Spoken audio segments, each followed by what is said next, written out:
Après avoir reçu hier le gouverneur de la ville, Daniel Bumba, avec son vice-gouverneur, Edi Yeli Moulangi, autour de Sambote, en passant déjà, et tout à bon dimanche, l'autre, le Baki, non.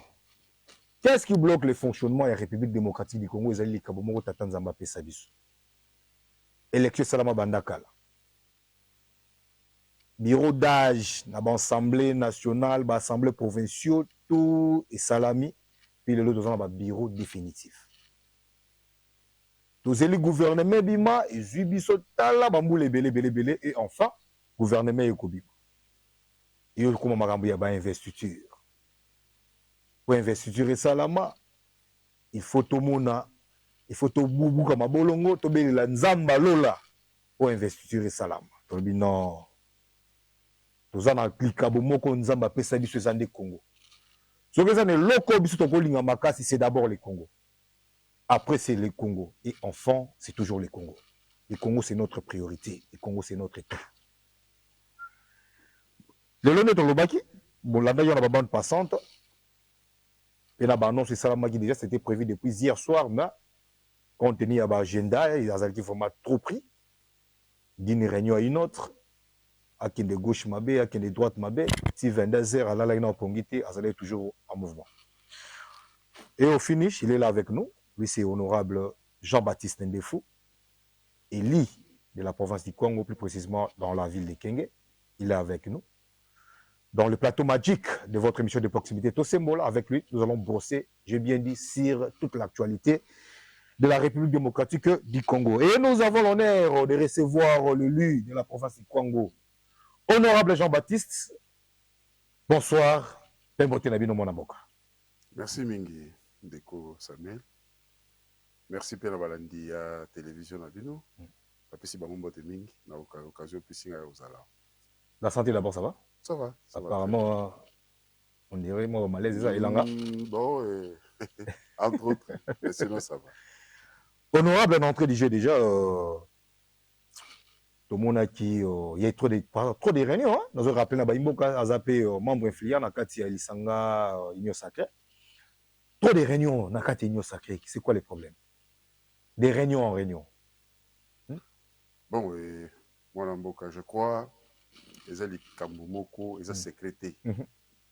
Qu'après publication, il y a gouvernement, il y a maman Judith. Judith, il y a eu un mécontentement à gauche, à droite. Oh, et ça là qui que et normalement il faut qu'on reconstitue unité pour éviter crash mokoboy.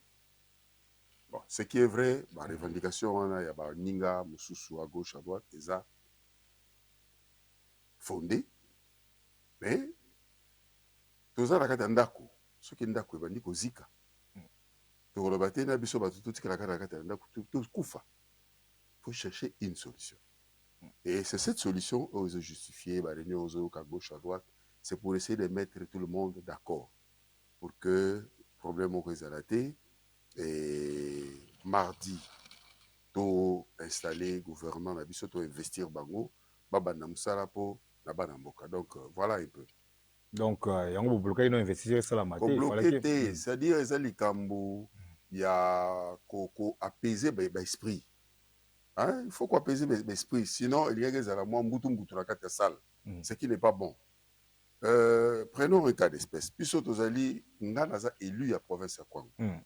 Province à Kwango, Tozali Bongo na 13 députés. Bon, ceux qui, pona, moi Namboka, il y a Kwango.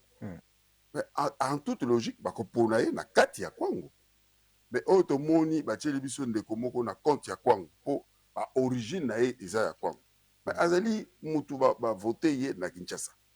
Azali Moutou voté ke na Kwango te. Hein? Donc Azali Moutou Meseni Awa ayebi makamba kuna te. Boni bokozoye na compte na biso alors que biso ba oto mouyaki mayo pour faire élire le chef de l'État de se retrouver te. C'est un motif à revendiquer. Donc et ce qui et puis ça madame na kata libota kozala na bana ceux ba sepelité ba lobalika na polele oboluka solution qui nezala que batika na ngona bitema et au ça qui to côté. Donc voilà un peu. Mais pour le moment, il n'y a pas de souci. Je crois que l'atterrissage est acquis. Mardi, on va investir. Donc, tout a été harmonisé sans faille. Il n'y a pas de souci. Je pense que eloko mwana mboka honorable Jean-Baptiste Auto souleva wa eza eloko moko ya motuya parce que komona babenga géopolitique ezalaki vraiment respecté te na gouvernement mama Judith koto tomona barevendication ya bato ya maniema mpe baza korevendike tomoni surtout bon je ne sais pas soki batendaki compte ya nini bon je ne sais pas wana ntango toluka monsieur Augustin Kabouya honorable Augustin Kabouya il va nous expliquer il va nous clarifier au juste eloko nini lelo ekréaki que non lelo géopolitique ezala vraiment respecté te ozoconfirme na bayimboka que non mardi le 11 investiture ekoleka vraiment na limemi ya nyonso pas de souci wana mwelo etamboli non on est quand même consciencieux non yo lobi yango Congo ne priorité na biso nyonso o mabele nzambe apesi biso ezali Congo qu'est-ce que nous gagnons en voulant que tous a toujours un conflit? On ne gagne rien.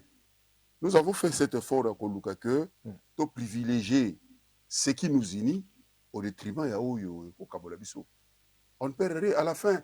On ne peut pas être tous au gouvernement. Ça, c'est à qui? C'est comme ça. Biso nyo sauté au gouvernement. Il y a toujours une poignée et puis nous avons 5 ans. Total on est à ça ça c'est pas ça musala malamu ba umeli mabezate mais ceux qui peuvent na katikati wana to moni moi ko soezeli ko senga ki mombonga na échanger ekota eh ba mususu pas kokota et on continue lingo lobate que masu a Congo lelo ko kufa parce que biso bana kwango to za katité puisque bandeko neti ngana za na regroupement ATUA ATUA tozali na 5 députés. Aujourd'hui, à ta vice-primature. Qu'est-ce que je dis? Vice-ministère. Mais tout le monde, il y a moins de députés que Bisso. Dans le gouvernement. Est-ce que. Mais il y a eu des consultations avant organisation gouvernement. Bon, Kenegui n'est pas un déco. Wazalaki. Ndeko Kabouya, il était informateur. Je pense que vous avez quand même le temps. Il y a à checker tous les soucis politiques là. Mais c'était quoi? Au finish comme résultat. On a fait autour d'un ndeye, c'est une consultation à Bengaki Bisso, à Monaki Bisso Nenge Tozali, à expliquer qu'est-ce qui s'est passé pour que comme la situation de Zanagolelo. Donc moi je suis mal placé pour la question de réponse. Ingeta, actualité plus, la première ministre Judith Soumimwa dépose ce samedi 8 juin le programme de son gouvernement au bureau de l'Assemblée nationale en vue de l'investiture du nouvel exécutif post-électoral afin dématérialiser les 6 engagements du président de la République, notamment la paix à l'est du pays. Moi, Namboka, ma ministre Judith, à qui déjà déposé programme naïe qu'on a au niveau de l'Assemblée nationale, je pense que mardi, au lieu de Kanango sans faille, mais aujourd'hui, lorsque le gouvernement est fandi, pour Nabino, on a déjà que nos priorités, Maman Judith Banda, Ezawapi, Asimba Wapi, Banda Wapi. Maman Judith, Azali, Oyo, Azali Kokamba, Bongo, gouvernement et république. Mais Moussala ya Kosala, Azali, programme ya chef de l'État. Oyo, Congo, ba Congolais, ba Ponaki, Azali, chef de l'État sur base, ya programme na ya Pesaki. Ok. Oyo, Nyonso, Oyo, les 6 piliers, les 6 axes, Mokozambo Kachaki, Bongo, Aretenaki comme ba action na Kenkena, Oyo, Azali, important. Le seul lobby, ni niezana nos priorités, toza nyos toza na comme ma priorité. Problème à sécurité à l'est, c'est une priorité. C'est pas normal. Na moment où c'est au vandi, bande ko rabi sokula ba mususu baza ko kufa, baza ko kima et ça et c'est ngota mukete. Donc c'est normal que le Koana, le gouvernement puisse le prendre vraiment simba yango na maboko. Yami balé le autres zo mona ndenge nini dollar eza ko sala biso tambululu. Mabota eza ko koka susute ba fonctionnaire moi le meilleur o ezala ki lobby équivalence par exemple à $100 et longo $100 et kiti et comme sous muke koleka. Entre temps ba kolondako ba diminuer talanda côté et tikali ka bongo. OK na marché biloko kolia nyoso e matitalu. Donc bazo ko kokate pema. Nyoso wana ba profiter ki na moment moko boye, hein, on sent qu'il y avait pas un gouvernement responsable. Alors na yango lelo to kozwa gouvernement na biso miso na biso to kotala ye ndenge ni na kobunda po na ko stabiliser nano masolo ya dollar oyo nyokola biso. Ça c'est très important. Et puis kotala oyo misusu nyonso eza na kati ya programme ya mokonzi ya mboka makambo ya kobongisa banzela banini omoni mokili ya bato mpo ekonomi ezala malamu esengeli nzela ezala. Nzela ezali bongo lokola misisa oyo eza komema makila na nzoto ya motu. Soki epai moko boye makila ezokoma lisusu te omona kote wana nzoto ekomi na kokoso. C'est un peu comme ça, baroute de dessert agricole eko permettre bisika oyo baninga baza kolona bazobimisa mwa biloko etambola ekoma na grand centre. Mais soki nzela ezali te milona ekotambola te, mbuma wana ekobima kuna ekoya te. Donc na bango batazo produire balembi bakoproduire lisusu te puisque bazomona ntina bazoproduire ebele te. Kokufa nyonso ya mokili nde yango wana. Et cause na yango nzela. Kala na mboka oyo tozalaka na ba possibilité ya moto alongwe Bukavu na vewe coccinelle même qui sangani azoko ya nango ti aye Kinshasa. Pour nini po nzela ezalaki. Il faudra to zonga na niveau wana. Ba route de dessert agricole ezonga pour que Kitayamboka et Ebata. Ça fait partie aussi de votre devoir en tant qu'honorable parce que contrôle il y a action gouvernementale et zappé parmi les priorités il y a bino boko sala. Boko assuré na ba imboka lelo. Ministre oya kote bateba bino boko frappé. Papa. Tolobi toza un espace moko o nzamba apesi biso babengi yango Congo. Lelo awa toza kolela lela boye. Ba imboka baza à gauche droite bazo souffrir. Ba onde kola biso o nyonso lelo bakena gouvernement ba yebi yango. Donc soki a ba pesiye mission ya kosala musala na ye comme il se doit avec des attributions bien définies. Ba pesiye ba makoki pona yango. Mais abimi libanda. Papa. Est-ce que likama soni pona ko frapper ye? Nani wana ako sepela. Omoni biso lelo ba député to komi epai ba ba vota ki biso bango nde ba vota ki biso ba pesa ki biso pouvoir mais au même moment tout ça ko bimaneti batu moko à abattre de bêtes à abattre na likamoni contrôle parlementaire voilà donc likama contrôle parlementaire pona tour oyo ako beta bordure abimi libanda azala sûr ka okutana na biso. On ne fera pas de cadeaux. Et ça, c'est que tout ce qui n'est pas tout ça la tracasserie, mais c'est juste évalué à juste titre.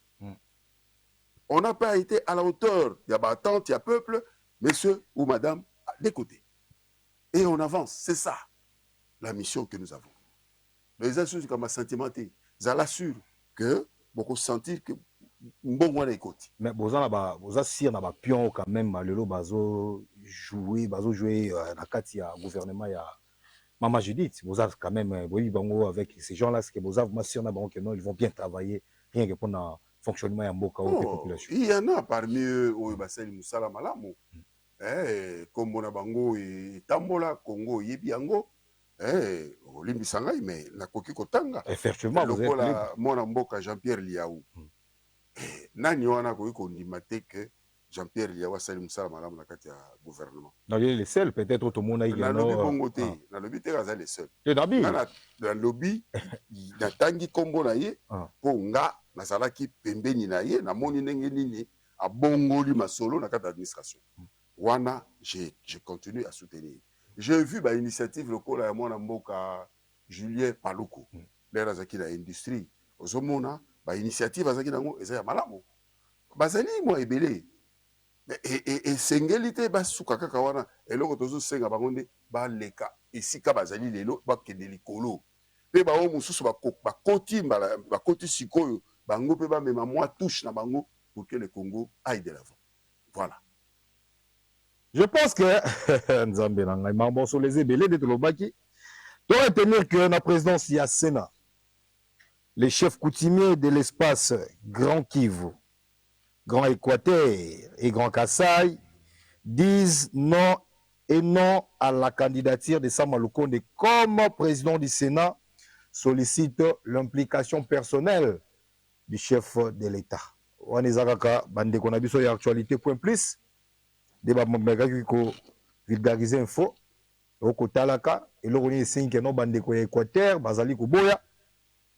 Candidature ya ndeko Sama Lukonde comme président na kuna na ngambo ya Sénat. Tozaka kala kati assemblée nationale ya République démocratique du Congo. Mwana mboka lelo moto yo azali ko gérer bino kuna na kati assemblée nationale azali professeur Vital Kamere au tebik parcours na ye ezali un peu costaud parce qu'azali parmi barobiste tozana ba na kati République démocratique du Congo. Élection na Salamaki, vous, en tant que là, en tant que réseau répondre à la Congolais. Votre réaction, c'était comment? Tant que Monique et non, mon amour, Vital Kamere à la tête de l'Assemblée nationale. Oui, mais oui, l'Assemblée nationale, les élites temple la démocratie. Le Sikawapi, Batoubaye d'abord à l'issue des votes, Poni Bango, et ceux qui Bango à la tour, Bango, Sali Maponani, et Kendekwana Leki. Même si je n'étais pas pour lui, à partir du moment où il y a l'équipe, je le soutiens. C'est ça la démocratie. Quand la majorité a dit oui, la minorité doit s'incliner. C'est simple. Ça n'appelle pas débat. Donc, je le considère à partir du moment où l'équipe est président. Et ça s'arrête là. Donc, d'accord, vous êtes d'accord avec Bomandé? Il est là. Il est là parce que c'était un vote Azala qui est mon côté pour ma plébisciter. Il y a eu des primaires au sein de l'Union sacrée. Il y avait 3 candidats et il a été élu le meilleur comme meilleur. Alors, on veut dire encore quoi? On s'incline. C'est la moindre chose à faire, non? Si on peut parler de ces tickets-là, donc là, vous êtes vous tous d'accord avec les tickets-là? Celui qui est en place. Donc, celle qui est en place. Nous avons lui comme le président, suivi des professeurs Chulumbai, et puis Ndeko Nkodia Mpouanga, Kodia. Mais vous ne voyez pas que non, les vieux là, mais les vieux Kodia, il était déjà dans les affaires. Tout le monde a surtout, résultat, il salami ou tout salamawana. On a dit qu'à Moko, on a dit qu'il y a Moko, il y a province à Kwango. Comment on a eu comme deuxième vice-président de l'Assemblée nationale? On analyse qui le coin. Mon frère, écoute, disons les choses telles qu'elles sont. Ouais. Le président Bosso, c'est un élu du peuple. C'est vrai qu'il a eu à gérer avant. Mais dans le mandat Oyo, on repart tous à zéro. Oui. Comment? Ok. Vous n'allez pas me contester ça. Nous repartons à zéro.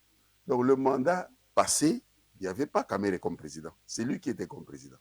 Mais aujourd'hui, on repart à zéro. Eh bien, s'il le veut, comme il a voulu postuler, il n'y a aucune disposition à postuler. S'il y en a, au moins, on rappelle. Comme ça, je vais le traiter. Pourquoi on a accepté qu'il passe? Mais vous allez creuser toutes les lois en présence. Il n'y a pas une disposition qui l'empêche à se représenter. Et donc, dès lors que à ses représentants qui, et à l'issue d'un vote à l'État qui, vous voulez qu'on dise encore quoi?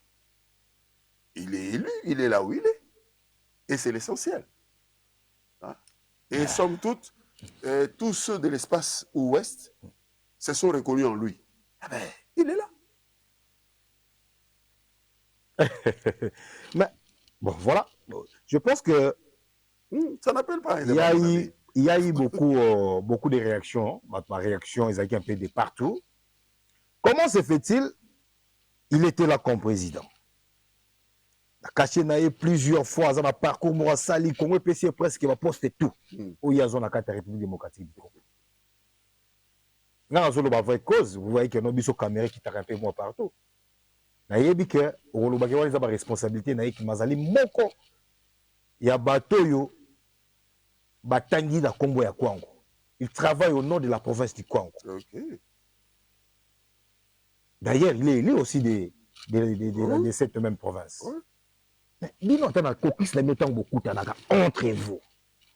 Beaucoup de c'était là, papa, tout le monde qui sait déjà moi mingi soit tellement vie âge, bah tout sous à présenter ta moutou sous la carte à combien la solo. Est-ce que vous solo la raté entre vous? honorable Jean-Baptiste Ndef. Ouais. Entre vous, vous la raté. Je reviens encore sur un élément. Tout ce qui n'est pas interdit est permis. Et nous, on n'a pas le droit à Koloba na président Mbosso côté représenté parce que non, il a ses ambitions. D'abord, il est élu député national.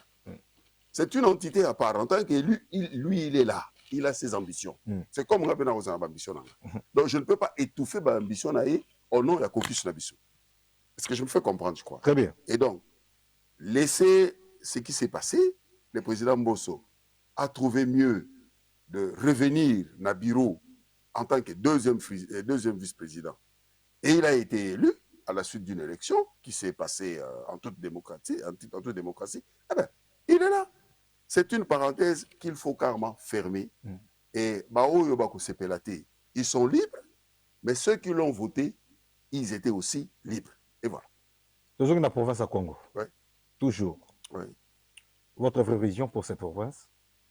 Bon, je vois l'avenir de cette province en rose. C'est que ça fait beaucoup de temps, nous sommes restés à la queue de toutes les provinces de la République. Peut-être que c'était par manque d'un leadership fort. Ici, nous ne voulons pas avoir dans cette province des hommes forts, mais nous voulons avoir des institutions fortes qui doivent faire que la province aille de l'avant. Et il y a eu élection. Mon jeune frère Willy Bitiswila a été élu gouverneur de province. Eh bien, nous sommes là pour lui prêter main forte pour qu'il réussisse. Parce que sa réussite, c'est la réussite de toute la province. À comment la famille a été. Tout ce qu'il va réaliser pour cette province, non, ça va rester pour la province. Et donc, nous avons tout intérêt à l'accompagner. On s'est compris aussi, le président de l'Assemblée nationale, de l'Assemblée provinciale qui est là, Papa Massala, en tout cas, que Dieu l'accompagne. Moi, mon grand souhait pour cette province, en ce moment, c'est de le voir travailler tous la main dans la main. Makambo wana ya ba motion oh nini batika yango parce que c'est entre autres ça qui fait reculer nos provinces. C'est pourquoi je dis ceci. Bande konabiso ba députés provinciaux ya Kwango. Mukolo basala qui vote ya ko voter président de l'Assemblée nationale, bango nde bato vota qui yé. Mukolope va voter gouverneur. Bangonde kaka va voter qui gouverneur. Et donc, batike la bango temps ba salam sala. Batika distraction. Parce que plus ils vont déstabiliser le fonctionnement de l'institution, ça va faire que nous reculer, on ne va pas avancer. 5 ans, c'est pas beaucoup. 5 ans, c'est 60 mois. Qu'est-ce que je dis? C'est 60 mois. Et c'est pas beaucoup. Déjà, sur l'hôtel depuis l'élection on a déjà perdu quelques mois. Donc ce n'est plus 60. Et le temps, il y a réfléchir comme ça, le plan, il y a développement, il y a Moka, il y a province, et trouver des animateurs appropriés qui pourront mettre ces plans-là en exécution. Et ça, les sous-soupés, les Kamoussous. Et donc, qu'on laisse la chance à la province du Kwango d'aller dès l'avant avec ceux que eux-mêmes, les députés provinciaux, ont choisi comme responsable. Voilà. Je pense que le message est passé. Assemblée provinciale, il y a Kwango. Pas trop de palpitations. Parce que effet à Koluka, tout chaba pot de bananes, tout chaba quoi, biso monde tout son asima, ils ont province quoi avancé. Gouverneur Abimiwana, ils abino battu de voter. Je pense qu'honorable Azalaki clair, à Olobi Makambo, donc ça doit, il faut toujours avoir un bon moto. Donc il va réagir. Voilà. Donc, toi, on a besoin de avancer, toi, on a besoin de reculer. Parce que reculer, ça, moi trop. Donc, il faut tout aux redevable par population. Il faut tout le cas de la population dans des conditions bien. Donc, ranking nabiso, pour des bananes nabibani nabiso zango, tout à côté. La province doit quand même avancer. Voilà. Donc, Olobi priorité déjà pour le gouvernement il y a Maman Judith, donc nous faisons déjà priorité. Mais ce qui est défi pour relever. Quels sont les défis où il faut penser que non et pour le monde qui est notre olobi ma priorité, mais à vous en tant que élu, au koye bisa Maman Judith que non ba défi vous moto ko banda nango to bandila deboyer pour population na tilelo azala problème d'abord li peso poser problème déjà le bas qui li peso poser problème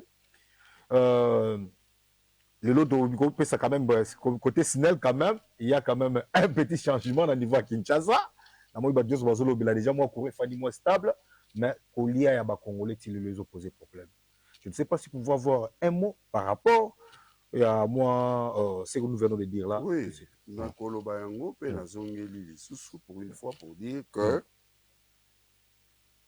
ponanga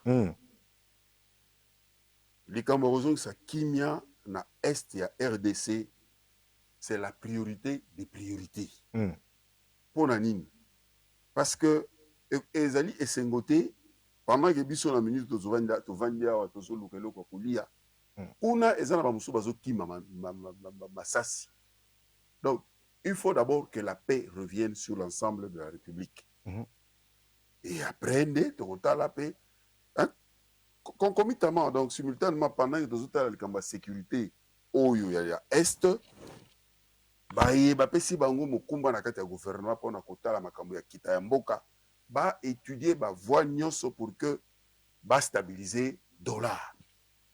So ba stabiliser na déjà ba mesure maman gouverneur ya banque azui eza moko na kati ya mibe ba mesure bazui et ko permettre que dollar ba me stabiliser yango mais ce qui ba koki ko continuer na ba mesure ebele et ko za malamu na sepeli ko zonga ya mona mboka le professeur non le professeur va pesi ministère de l'économie VPM qu'est-ce que je dis là le VPM qui fut à l'époque ministre du budget Daniel Mukoko Samba. Je vois en lui une grande intelligence. Certainement, à Kobimi Samaye, le Ali Kepo va stabiliser l'économie en Boka. Donc, maman Judith. Il est bien entouré. En tout cas, elle est bien entourée. Elle a des personnes sûres. Oyo Bako Ideye pour Avandissa Masolo Malam. Et question seulement qu'elle s'assume dans sa peau de chef. À Bangate, pour le coup, la Zana Mibali na kati ya gouvernement, à Kanisa Keni, non, c'est elle, la chef du gouvernement. C'est elle qui sera comptable vis-à-vis du chef de l'État, ce qui est là, nous sommes les autres malamouté. Donc, à fond, la mouvement sous malamu.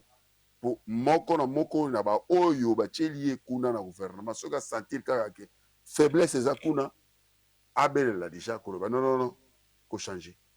Quand ils étaient à cause là, donc on changeait à la 90e minute pour te faire la temps de prolongation. Non, c'est 60 mois. Moins temps, moins on est l'équipe, ce qui est 55 mois. Donc, et pas plus. Aza obligé à travailler Makassi. Makassi, rien à faire. Je pense que le message est passé. RDC Kinshasa Ndolo, début de la première audience publique, c'est déjà passé du procès opposant l'auditeur supérieur de la Cour militaire de Kinshasa Gombe contre les 53 présumés auteurs de la tentative de déstabilisation des institutions de l'État du 19 mai dernier. Vous êtes à Kinshasa, non? Si. À l'époque.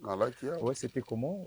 Comment vous pouvez analyser au moins moi coup d'État raté wana et tout ba congolais ba ni bazwa pouvoir na makasi ba créer moi déstabiliser un peu Mboka dans des élans coup d'État. Qu'est-ce que vous pouvez dire par non, rapport mais nous avons un article dans notre constitution qui est clair, qui demande à tous les Congolais de s'opposer à tout individu ou tout groupe d'individus en clair, donc, cet acte, je ne l'approuve pas. Je ne l'approuve pas, surtout quand je me rends compte que Nakata Masolo Ango, Papa Bazali. Donc c'est clair que pas sur ce moment dans la mboka na biso bandeko oyo yali bimindele bazali ko la pongite butumo ko kanisa ndenge nini ko konza biso ndenge nini ko maintenir biso l'état esclavagisme oyo donc eza na kombote bazali batumoko mabe parce que Kitaya Congo, ce mais traiter directement avec le gouvernement responsable qui est en place. Pourquoi passer toujours par des détours, par des personnes inappropriées pour créer des trucs comme Boma Batu? Donc vous condamnez cela? Je condamne sur toute la ligne. Donc, je suis inscrit, focus sur disposition à statut, il y a constitution, Oyo, les alliés congolais, ils soient télémela, Oyo, Mutu Oyo, ou bien groupe Yabatu Oyo, Balingi Kozaki Bokondi, Namakasi. Voilà. Tout Congolais a le droit et le devoir de contribuer par son travail à la construction et à la prospérité nationale. Yeah. Donc, tu es obligé de travailler toujours en respectant Mobekoli Kunzi Amboka, c'est-à-dire la constitution, c'est notre... Il y a des miroirs à Mboka. Et ça, le ministre Mota Otombola Moussapina Golobakeno Yenda Bota Congo. Député Oya Bota Congo a la raté. Et ça, Congo de Bota Ba Congolais. C'est-à-dire, Congolais, nous, ce Sika Zomi, azaka na possibilité de défendre couleur ya mboka na ye, Congo na ye, otobela kala.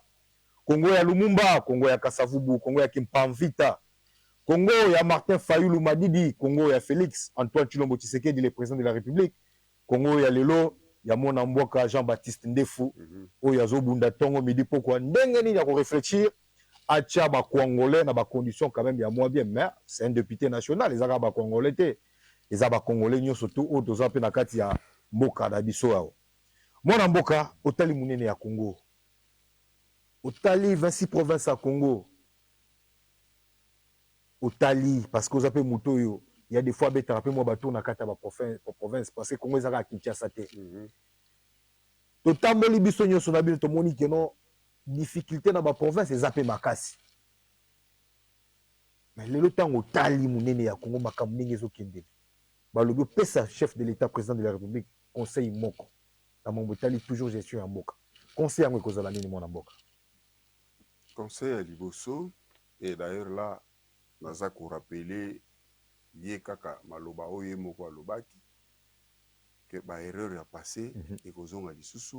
C'est ce qu'il avait dit.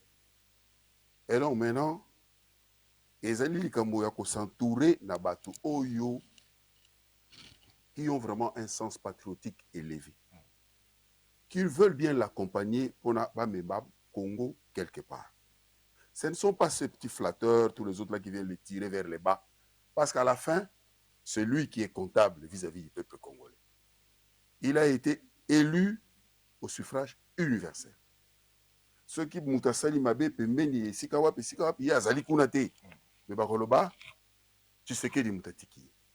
Donc, il a l'obligation, Yakozala Penza, sévère. Sévère avec tous ceux qui l'entourent, pour que Congo Oyo et Mata. Il a l'obligation de faire de sorte que, à la fin, il y a mandat na ye, Congo Oyo Yabiso, on consente qu'il y a eu quand même une très grande avancée. Il a cette obligation. C'est mon président. J'ai battu campagne pour le faire élire, et donc je suis en droit vraiment de lui demander de mettre de côté toutes ces personnes. Ata va se recruter na katia famille na ye, va se recruter na katia ya parti na ye, oyo ya yemoko, bazali na katia balié, mais dès lors kamoni ke batouana bazali ko aider yete à aller de l'avant, il faut qu'il les mette de côté. Oyebi Jésus tango bakendeki nani maman Maria kidego yebsaye maman nani bande kono mususu baza kuna balingi. Jésus a dit, mes frères, ce sont ceux qui font la volonté de mon Père. Très bien. Alors ba kite ki ba na maman leki boya non.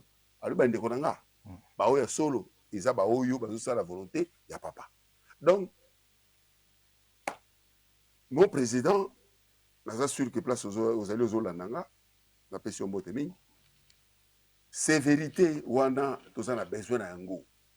Une dose de sévérité, c'est très très important dans le contexte de notre pays. C'est vrai, Mibeko Ezali, ceux qui au bout qui n'ont pas écouté, qu'on rappelait Moutou à l'ordre, Mobé koni le bouki. Non, ezali normal, on le bela yango. C'est ce qu'on l'obité.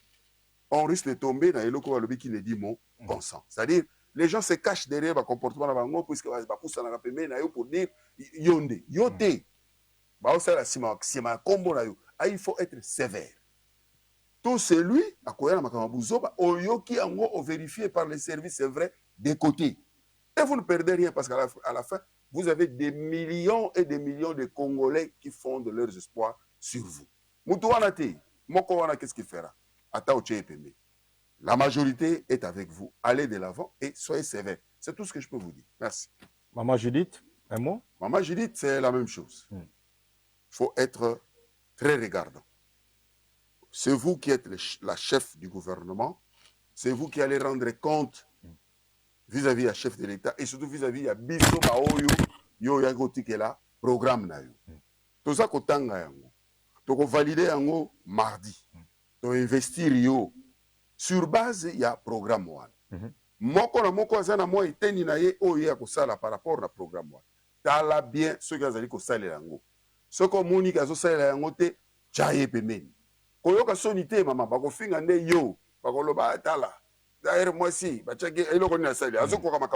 c'est vous qui serez comptable. Donc, soyez sévères aussi de ces côtés-là. Mais comme moi, sentiment, ils ont sentiment, ils ont parce que nous sommes au bas de l'échelle. Comparativement à Mboka Moussoussou, qui était avec nous en 1960, à même niveau. Les lots, Mboka, on est qui? Comme il faut fabriquer, tout comme ça, comme il est bisoti les lots, à Taba Congo, Nani, Chanik, Abanda Gosala. Moi, je suis sous ça. Avant de ça, banzungwa, ma chanik, ezalaka lisusu te. Ba machette, to comme on a trambotina importé. Pourquoi? Pourquoi te régresser ti à niveau là? Maman, nous on vous appuie. Ngana ozala fervent défenseur na yo tant que na omona ke ozosa musala malam. Mais ceux qui au tikitan na batu o bazana makokite, ba benda yo vers le bas, maman to okuta na yo. Ngala oyoka sonite pona le belo polele. To kobenga na parlement to ko le belango. Voilà la vérité. Obanga te. To bangini. Kana zo banga Congo. Très bien. Est-ce que zo banga mutu mususu? Tous nous sommes redevables vis-à-vis à Congo. Vis-à-vis à peuple congolais. C'est ce peuple-là qui nous juge. Moi, le peuple m'a donné ces mandats pour contrôler ces gouvernements, produire des lois et voilà. Donc, si on a scellé en côté, on a commis complice. Et je ne suis pas prêt à jouer ce rôle-là, malheureusement. Voilà. Bah après les autres côtés, belé, balobi soki atali fait le toni nini, bah tout mabe, bah ozanga place te, to lugela bonga place pour voir qu'il ne fait l'eau. On bazo mériter paradis te, tout mabe il faut qu'ali fait l'eau, mon amboka. Petit à petit, on est presque la soukama sur la mon amboka. On lobi lelo soki on to lobi au côté gouvernement ou toleka. Ya ba warrior. Européen ça bon combien de pourcentage? Bon, Service européen, ça va combien? Sur 10. Samaloukonde 1, Samaloukonde 2, Barozo à combien? Bon, Bakoko joue peut-être 6,5. Hein. Pour Bassali. Wana ezali. Wana eza ngai. Voilà une cotation, il y a un dingo monnaie Bassali, musala. Oui, parce que ceux qui la kiss, on a Kolanda, Mutu na Mutu. Et yango esali ke et zokokita. Mais ça na ba basali musala malamu. So tuninga neti Jean-Pierre Liao na opesa cotation combien? C'est on est différent, na ba nego tuninga sur l'ensemble. Parce que ba fort na ye. Et ça noyé na cadre du gouvernement, ça va mususu ba zaki faible. On va tirer yango vers le bas. Mais Jean-Pierre a mérité. Il a mérité d'ailleurs, je me rappelle le chef de l'État à Lobaki, le ministre extraordinaire. Oui. C'était lui. C'était lui. Mais c'était pourquoi? C'est 9 sur 10. Qu'est-ce qu'il a fait dans la administration? Papa. Tout la minute mouké. Attends, moi 2 minutes moi vais expliquer. Parce que tu as trop na benga plusieurs fois ba le bagé non azana nous occupé to kutana to komeka sembola ngo ndenge sengeli mais yo zala ki na ye. Au lieu nzugu moko na ye. Mais na côté na en dehors la caméra to kimeka sala bani ba lobi ke non muta pesa ke force les abino. Mais quand vous expliquez, c'était quoi juste? Force nous pesa qui? Biso to pesi ministre na biso. Héros dans l'ombre na les abino, soi-disant. Il semblerait. Non, écoutez. naza kopesa détail. Lumière, éclaire opinion. Avantage ya kozala na ministre lokola Jean-Pierre Liaou. Ba imboka bo benga te, bo sala ba message. Ezali ya ko mona ke ministre wana tango akomi azali na o ba bengi ba attribution loi et prévoir pour naïe. Ayena programme ya gouvernement. Et a sali nini. A bengi ba technicien naïe oyo bazali na carte d'administration. C'est ça l'avantage. La première force de Jean-Pierre Liaou, c'est de vouloir travailler avec l'administration. Il a valorisé son administration à telle enseigne que et pessillé et fouillé. Parce que c'est reconduit toujours par le même ministère, hein? Oui, toujours la fonction publique. Okay. C'est que vous oubliez, vous voyez, bah, étant neti Belgique, il y a eu un moment, un long moment, il n'y avait pas de gouvernement. Vous vous rappelez? Oui. La Belgique. Et ça a plus de 2 ans. Ouais. Des années. Pas de gouvernement. Mais le pays a fonctionné parce que l'administration, c'est la colonne vertébrale d'Ambouk. C'est le socle qui tient fonctionnement à la République. Alors, là, vous trouvez des techniciens, vous trouvez Bato Amayele. Alors, Jean-Pierre n'a fait que fédérer l'énergie ou l'intelligence ou pour atteindre l'objectif. C'est que les autres ne font pas. Les autres viennent avec leur cabinet, ils s'appuient sur des personnes qui n'ont jamais été quelque part, n'ont jamais travaillé dans l'administration. Vous leur demandez, produisez-moi ceci, produisez-moi. Non, il faut vous amener du n'importe quoi. Mais Jean-Pierre Liaou, c'était un excellent. Il a compris les choses et il est parti. Aujourd'hui, s'il faut faire l'inventaire, il y a l'action que Jean-Pierre Liaou a menée dans la fonction publique, dans le cadre de la réforme. Et c'est beaucoup. C'est beaucoup. Nous allons manquer du temps pour pouvoir en parler, mais je vous dis, il a réalisé. Ça demande aussi une émission appropriée. Pour parler seulement de l'administration congolaise. Rien que de l'administration et la réforme entreprise par la fonction publique par le VPM. Ça, c'est clair. Je pense qu'au Bétango bien, on dirait. Papa, je crois que au lobby Nazali Moko Yaba Oyo Bazala Kinaye. C'est clair que Nazala a même qu'on répondre. Je suis mieux placé. Hein? Pour parler de l'administration. Ah mais comment? Je suis avant tout, peut-être vous ne le savez pas, je suis un haut fonctionnaire de l'administration publique. Je le grade de directeur. Et j'ai été le directeur chef des services en charge de la gestion de la base des données numériques de toutes les ressources humaines de l'État. La République. Au Panza matricule au non, c'est pas ça. Non, il y a un des ça au Panza matricule. Et puis, recensement. Okay. Dans le cadre du travail que nous avons réalisé, eh bien, nous avons fait ce que nous avons fait. Et c'est dans la droite ligne, il y a objectif poursuivi par le ministère. Et voilà. Merci beaucoup. La télé, c'est le temps. Nous arrivés à la fin de notre numéro. Vous étiez là nombreux. Bon, la vision de partout. Belgique, France, Angleterre, Canada, États-Unis d'Amérique. À partir, il y a Calprod Télévision. Besoin d'intégralité à Makamboto Sololi. Restez connectés déjà. Après le Peuple d'abord Télévision. Ce soir déjà sur Absi Télévision. S-Media Télévision. Kin 24. Télé 7. Besoin intégralité. Il y a Makamboto Sololi na mwana mboka honorable Jean-Baptiste Ndefu Eli à province ya Kwango. To beti na eka makamboto le fonctionnement ya mboka surtout sur l'actualité. Investiture est déjà le mardi ici, balobi ko les gars sans problème. Bango bazali na ba document bazotanga. Bazotala soki mo ba koko sezali asir ba ko to soulever toujours mon ngoko na bango pour na ko réclamer pas maman Judith que non place to moni mwanya munya mwezali to niki ezala zala boy. Bonjour, l'ambition de partenaires dans le lobby, tu as presque Nasuka. Je pense que ce qui moi de la fin Zali, peut-être tout dans la base dans le niveau Kwango, le Cameroun cause la ni mot de la fin pour aujourd'hui. Bon, pour boucler complètement niveau de la bana kenge na pesibino d'abord mbote ya mingi. Attends ki bois là. Na ba na linga bango trop. Voilà. Ba yebi na linga bango. Na salaki na zoki initiative moko boye na ngana betango mais na zoki ba réaction ya mabe bani obenga ngai ba mususu bazo encourager ba mususu baza ko finga alors que tozo salela nde bana na biso moko. Ok. Et donc na mikolo zeli koya nga nazo kitana kingi parce que déjà le 15 avril ce sont les vacances parlementaires. Ok. Mais ngai na Teto ozalaona. Oui oui. On a invité au d'avance. Na kozala na kingi probablement le 21 au mona borga na obeta na faveur ya bana o nyusu ba orphelins. Ah bon? De pères et de mères ba démunis o ba kokite bazana posa ya kotanga et bazana makoki ya ko futa ba fête donc okomona eloko to sala pona bana wana. Merci beaucoup à monsieur le gouverneur de la province du Congo, ingénieur Willy Bitusila, azolanda biso de partout honorable monsieur le gouverneur. Merci beaucoup à monsieur le conseiller Jack Chumakinda. Malobi, c'est lui le bras droit à monsieur le gouverneur Daniel Bumba à la province de Kinshasa. Pourquoi pas Jonathan Bumba depuis quelque part dans la province de Kinshasa. J'étais à remercier honorable Alain Lukusa Wampoi depuis la province de Kasaï centrale Sadeka Nanga Kwetuka Kujimini. Je tiens aussi à remercier excellence monsieur le ministre de Mines, monsieur Kizito Pakomba Kapinga.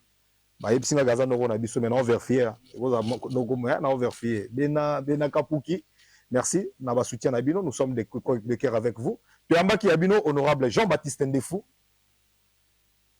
un robiste de la République démocratique du Congo, bomoni nenga paloli.